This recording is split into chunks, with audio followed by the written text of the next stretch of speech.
এক শিক্ষক তার নিজ বাড়ির পাশে আয়েশা সিদ্দিকা মহিলা মাদ্রাসা নামে একটি মাদ্রাসা প্রতিষ্ঠা করে তা পরিচালনা করে আসছেন। তার প্রতিষ্ঠানে লেখাপড়া করার সুবাদে এক ছাত্রীকে তিনি একাধিকবার ধর্ষণ করেন বলে অভিযোগ উঠেছে।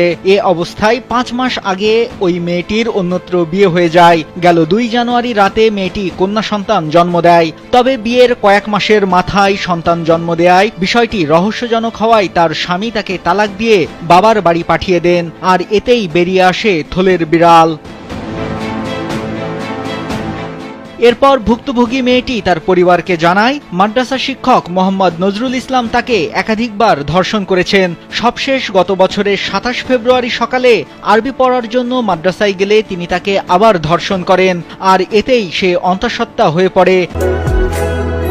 বাংলাদেশের একমাত্র মাল্টিন্যাশনাল টাইলস ব্র্যান্ড আরএকে সিরামিক্স। তবে ভুক্তভোগী মেয়েটি ও তার পরিবার ক্যামেরার সামনে কথা বলতে চাননি। চাঞ্চল্যকর এই ঘটনাটি ঘটে ময়মনসিংহের ফুলবাড়িয়ার পুটিজানা ইউনিয়নের কমলাপুর সেনবাড়ি এলাকায়। এ বিষয়ে এলাকায় আলোচনা সমালোচনার ঝড় বইছে। মাদ্রাসার শিক্ষার্থীদের অভিভাবকরা এ ঘটনায় উদ্বিগ্ন।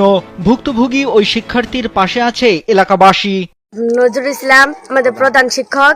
এই ঘটনার পর আমাদের মাদ্রাসা বন্ধ হয়ে গিয়েছে। আমরা এই ঘটনার নিন্দা জানাই এবং এর বিচার চাই। ইনকাম মাদ্রাসা আমরা খুব খুশি আছিলাম। এই ঘটনার পর থেকে আমরা খুব লজ্জিত। আমরা এটার নিন্দা জানাই যে আমরা এটার সূক্ষ্ম বিচার চাই। আমাদের কমলাপুর গ্রামে যে একটি ঘটনা ঘটছে, এই ঘটনার তদন্ত সাপেক্ষে সুষ্ঠু সুন্দর একটা বিচার চাই। এই ঘটনায় আমাদের এলাকাবাসী অনেক লজ্জিত। আমাদের এই কমলাপুর গ্রামের কওমি মাদ্রাসায় যে ঘটনাটা ঘটেছে, এটা একটা লজ্জাজনক বিষয় আমাদের এলাকার জন্য। তবে এটা আমার প্রশাসনের কাছে আকুল আবেদন, সঠিক তদন্ত করে সঠিক বিচার হওয়া উচিত, বা এটা সঠিক তদন্ত করা হোক, সত্য না মিথ্যা এটা যাচাই করা হোক।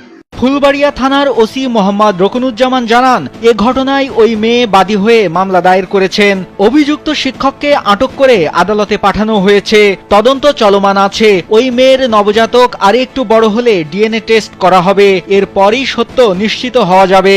এই মেয়েটাকে অন্যত্র বিয়ে দেওয়ার পর তার স্বামী জানতে পারে যে সে আসলে তার সন্তান তার না, কারণ ৫ মাসের মাথায় তার বাচ্চাটা প্রসব করে। পরবর্তীতে তাকে ডিভোর্স দেওয়া হয়। আমরা তার অভিযোগের ভিত্তিতে ওই মাদ্রাসা শিক্ষককে আটক করে বিজ্ঞ আদালতে সুপর্দ করেছি। বর্তমানে মামলাটি তদন্তাধীন আছে।